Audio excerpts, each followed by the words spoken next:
out of the plane before he was arrested by Ugandan police. They'd been waiting for him on the tarmac. He had just arrived from Canada and South Africa, where he'd been on a political tour for His Excellency Robert Kyagulanyi Ssentamu engeri gye yayisibwamu abasajja abaamuwambira ku kisaawe Entebbe ng'atuuka mu ggwanga Uganda kigambibwa nti teyali ya buntu bulamu. Kigambibwa nti empisa gye bamuyisaamu mu kamotoka mwe baamunyigiriza omutwale wuwe bateekwa okuba nti bye baamukola byali bingi era ng'agamba nti embeera gy'alimu teyeewulira bulungi n'akamu olw'okuba nti baamunyiga nnyo. Kireetedde bannamateeka nga bakulembeddwamu muwadanku nnyingi okwewuunya nti olaba baakwata omukulembeze w'eggwanga ne bamukuba mu mmotoka. Omuntu yali ku kamera ng'akwata ebigenda mu maaso ne baagala naye okumukwata bamuyise bubi. Teebereza mu mmotoka bwe baamutwalira omutaali mu kamera n'emu. Kiteekwa okuba nti yayisibwa bubi nnyo era nga munnamateeka muwadanku nnyingi asaba nti bafune olukusa olutwala His Excellency Robert Kyagulanyi Ssentamu mu ddwaliro akeberebwe bazuule oba ddala obulamu bwe buli bulungi kubanga ebikolwa ebyamutuusibwako si birungi n'akatono. Nti olaba baakuba abakuumi be basanga ewaka abatalina ku kisaawe abatalina musango gwe baakola. Kakati atolo ye musajja wattu yali mu mmotoka nga temuli mu kamera n'emu bonna abalimu mulimu batemu bayaaye. Ono avumiridde nnyo ebikolwa ebyo era n'alabula Mwami Museveni ne regimu ye nti beegendereza ebintu bye bakola ku bannayuganda nti kuba akaseera katuuse okusasulira ebyo byonna ebikyamu bye bakoze ku bannayuganda abatalina musango. Ekyoboyina okwata ekyokubiri gye bamutwalidde ku Sinamu naye yatuwadde nti bagenze bamukyusa mu mmotoka batuuse wamu ku kisaawe kimu ne bakyusa n'emmotoka obanga baakubye baagala kumuteekako kamera zimulaga olowooza ye bamuyitiriza batya. Ekyo tukivumirira obanga baakubye baleese kamera kukuwolesa mmotoka zimutwala namulondoola olowooza ate ye gwe babadde bawambye bamuyisiza batya nga basobodde okutulugunya abateze kamera okumulaga no bannamawulire balina eddembe ly'omulimu gwabwe batulugunyizibwa ne basibibwa. Tukivumirira ne bannamawulire tuluwamu nammwe ne tulowooza tebinaggwa tetwagala ku promotinga kye bayita impunity nantakwatwako mu ggwanga nga buli kitongole kikola byakyo era njala kwebaza nnyo gavumenti ya Amerika nti mu mawanga agasoose okuvaayo ku speed waddemu gavumenti ya Amerika yavuddeyo negamba tulondoola ebikolebwa ebirimu okuwamba President Kyagulanyi Ssentamu Robert wa National Unity Platform okumubuzaawo n'okumusibira ewaka. Jjukira bamaze omujjayo ne balumba ewaka wa President kiri mu constituency yange y'Ekyaddondo balumbye ne babuuka face ne bayingira mu maka ge munda. Ekyo kikompromisinga security ye tetumanyi batezeeyo ne bakwata asikaali we ku gate oba gaadi we ku gate ne bamukuba ne bamuyuza n'engoye ne bamutugunya era akyali under medical checks okumanya kiki kye bamutuusizaako ne bakuba buli muntu yabadde asembereddewo emiggo embuguuli tiyagaasi bangi ne bawambibwa ne bateekawo blockade n'ezimu zikyakola ki zikyaliwo n'amaka ge gawambiddwa bamutadde mu house arrest ennyonyi nga ziba mu bbanga baleese. So tetumanyi kigendererwa naye tubagamba nti one President Kyagulanyi yalondebwa bannayuganda ate munnayuganda era alina rights ne freedom ne privacy mu maka ge balumbye amaka ge paka munda bande bakamusuulayo nga nafuna medical check up nga ate alina okusooka okulaba ng'akiralinga we era walabye nga abasindikizo nga mufulumu amaka gange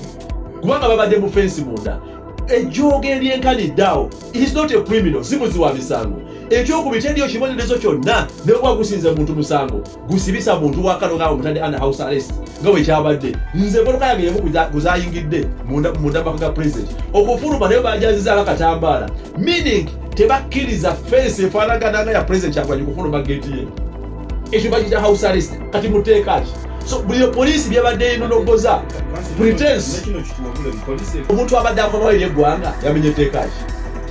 Abantu ogenda kumanyiriza ku kisaawe ne wakaayo teeka ki? balowooza nti oba oliawo procession eyandibaddeeko ku kisaawe paka wandibaddewo kobwenya mateeka. Ebyo byonna jukira tugiringa ne poliisi yafuuka political ate mu poliisi bwebuuza ani yabadde ayogera nawe jono simanyi era eyawandika ekibaluwa kusimanyi yetazikisimamutasimanyi kasigazi ngera gwena wida akola ki awabi statement yennyini ekibaluwa kye kyeyawandiika kiraga nti akolera NRM takolera poliisi. Kyokulaba nga ne poliisi tubasaasira bambi tulina professional officers abaana abasomba police system mu ntendeko emanyikiddwa abandi badde bafuna promotion buli wabawo vacancy eyopromotinga ate bajjayo ab'amagye aba UPDF ate bateeka mu police force abatalina ene knowledge ku ngeri y'okuhandolingamu public ne masses n'amateeka kati ogera okulya gwe baleese ate ayogera bya bufuzi bizinesi yaffe gye tutalumamu yakujja n'akyebalira mu ntebe ye Mwami Museveni n'abamuyambako kati bw'otula mu ofiisi ya poliisi ng'ogamba temera kwogera ku Museveni tugamba nti mukulu Kasigazi ajje mu uniform ya poliisi ey'eggwanga anoonye gy'afuna kiyero agende mwenyale mu ofiisi tuvuganyizeeyo tumufulumizeeyo dani okukozesa ekitongole kyandibadde independent ate okukola ebyobufuzi so ebyayogera byonna ebyonjwanjwa tetwagala kukemebwa kwanukula oyo because tumanyi kyetukola kyetwagala wabaddewo okumenya amateeka wabaddewo okutyobola eddembe ly'obuntu okunyigirizibwa ate tubagamba one balina okuvacatinga amaka ga president Munnambiro ekyokubiri alina okudizibwa eddembe lyefulu kuba Munnayuganda alina right eyeetaaya etambula mu ggwanga lyonna nsaasira abantu baffe abakubiddwa abatulugunyizibwa abawambiddwa tukyabanja buli ali mu detention bamute Munnambiro omuntu omukwatira n'omuvunana omusango gwakweteekateeka kugenda kwaniriza pulezidenti we omuntu omukwatira n'omuvunana omusango gwakusangibwa nga alina baaluuni tuba mu Uganda kikaaki nti akutte baaluuni ya redi agenda kwaniriza pulezidenti we n'omukwata n'omusiba mu kkomera nawe ne oba police officer what kind of impunity gyoba otandisa okukoleramu okukola ebintu ebitaliyo mu mateeka n'okwata owa kamera munnamawulire alina ne Katanga press n'omukuba embooko n'omusanyawo n'oteeka rondi buloko mu luguudo nga tolina nsonga yonna wabula kulemesa avuga booda atambula Uganda yaffenna era tulina okufuna free access mu ggwanga lyonna n'owamba omukulembeze atereva obe president n'omuwamba n'otuuka ne makage nago n'ogayingirira n'obuka ne face kuba compromise ne security ye guwadde gukyali gutyo Munnayuganda omu ku balumirirwa ebintu ebigenda mu maaso ng'avaayo n'alabula Abanyarwanda banne kubanga naye musajja agamba nti Munyarwanda alabudde Banyarwanda banne nti ensobi gye bakola tebaagala kwenyigira mu byabufuzi bya ggwanga Uganda kubanga mu lisiti yakwatiddwa ey'abantu ababa batwaliddwa mu makomera ag'enjawulo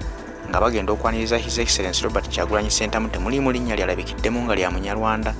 n'agamba nti bo beesulireyo gwa Naggamba obutalwanirira nsi Uganda kyokka nga Uganda ebawadde emirembe mwe bawangaalira ebbanga lyonna balinamu bizinensi zaabwe balinamu ebintu byebakoleddemu bingi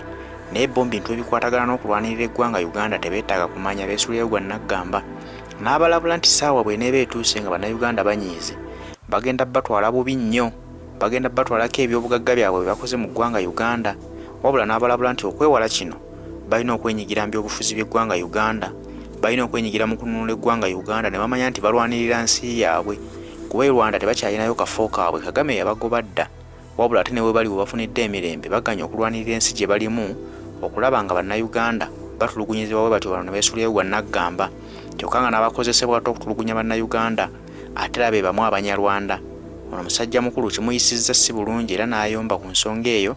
njala ne tumuwulirize obubaka bwaweereza Abanyarwanda banne nga babuulira okwebeereramu bamanye nti wano we bali olwaleero era weewaabwe we bagenda okubeera kitegeeza nti balina okulwanirirawo ne balema okwesuulirayo gwa Naggamba. Everywhere in chains. Wine was a front runner in the 2021 general election. Badde ngenda kulungulira ddala enzingo eziwerako nga sikola video naye azaala ekibya kiwongerera nkusaba ompitire baganda bange Abanyarwanda okukozesa Uganda munnaye ng'olabula Bannayuganda ng'okozesa kooyo yali ali mu buntu bwa looni kyokka ate daba mu buweseefusi ate omulala omuwala gwe yali abeera naye ye nnyumya naye ne kakati nkyanyumya naye ye yagenda kusoma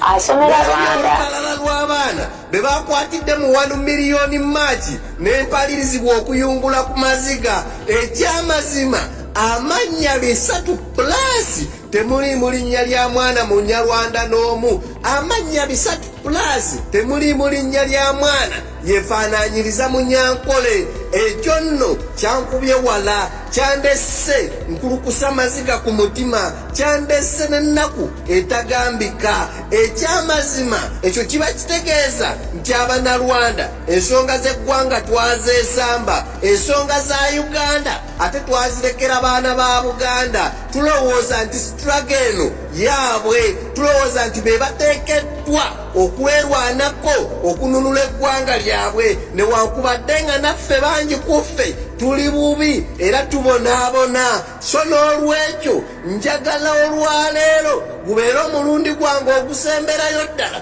okuwulira Omunnarwanda agamba nti Bobi Wine musosoze okuwulira Omunnarwanda agamba nti Bobi Wine ayagala kuleta kitta bantu, atayagala kuleta kitta bantu. Gwe lwaki okozesa Abannarwanda bannaffe okuwamba abaana ba Buganda? Kati abaana bonna bw'ababuzizaawo naye ng'abababuzizaawo Bannarwanda, fesi zaabwe za Bannarwanda, amannya gaabwe ga Banyarwanda. Kakati oyagala ekyo baleme kukiraba, ekintu ekiri obvious bwekityo oyagala bakibuusa amaaso, baleme kulaba nti temulimu Munnarwanda n'omu gwe bakutte, baleme kulaba nti bakozesezza Bannarwanda okubakwata. Ekyo nno kya bulabe ebitagambika. Sinnalabayo Munnarwanda n'omu akivumirira, sinnalabayo Munnarwanda n'omu akyogerako, naye ekintu ekyo kya bulabe okukozesa abaana bammwe nga bawamba abaana ba Buganda. Ekyo kya bulabe ebitenkanika, era nsaba mukimanye nti azaala ekiri akiwongerera. Ebikolwa byonna ebikolebwa abaana baffe, wallahi ya Mungu akaseera kagenda kutuuka tugenda kubisasulira. Nange ng'omuntu nina obuntu bwe neekoledde mu ggwanga Uganda nga mbujja mu ntuuyo zange, but I cannot blame these people bwe bali babeerwanako. Ne bwebireba ebyange byakugenda, wallahi nja kukkiriza mu mutima mulungi bigende. Abaana abo bayise mu bingi, tubakaaliza amaziga agamala, tubasasudde bubi, tetubasasudde kyenkanyi, kubanga newankubadde tetwetabyemu actively wakiri twandivuddeyo mu bungi ne tuvumirirwa ebikolwa bwe biti ku baana baabwe, ne tuvumirira okukwata abaana baabwe. Newankubadde ensonga za ggwanga twandizeewaze okuzeetabamu actively, naye tetwandikkiriza ate baana baffe kubakulembezanga feesi mu kutulugunya abaana baabali. Bwe munaasirika Abannarwanda mbalabula, saagala kuddamu kuwulira muntu afuguma, saagala kuddamu kuwulira muntu awoloma, saagala kuddamu kuwulira muntu ajejemba nti Bobi Wine musosoze. Obusosoze butandikidde mu ffe bennyini nga be bakozesa ate okutulugunya bali. Kakati kwetunuulira ekyo kiyitaki ng'abaana bammwe be bakozeseddwa okuwamba ate abaabali. Kakati ekyo kale awo mubaagadde okwo kwagala ogwo mukwano gwe mubalaga ku bingi bye babakolera. Ekyo kye mubasasudde, kusirikanga babawamba, kusirikanga babatuunya, kusirikanga babamalira mu makomera, kusirikanga bafa. Ekyo kye mubasasudde, kusirikanga eggwanga lyabwe lye babasenzaamu mu mirembe lisaanyizibwawo nga mulaba. Ze basiibudde.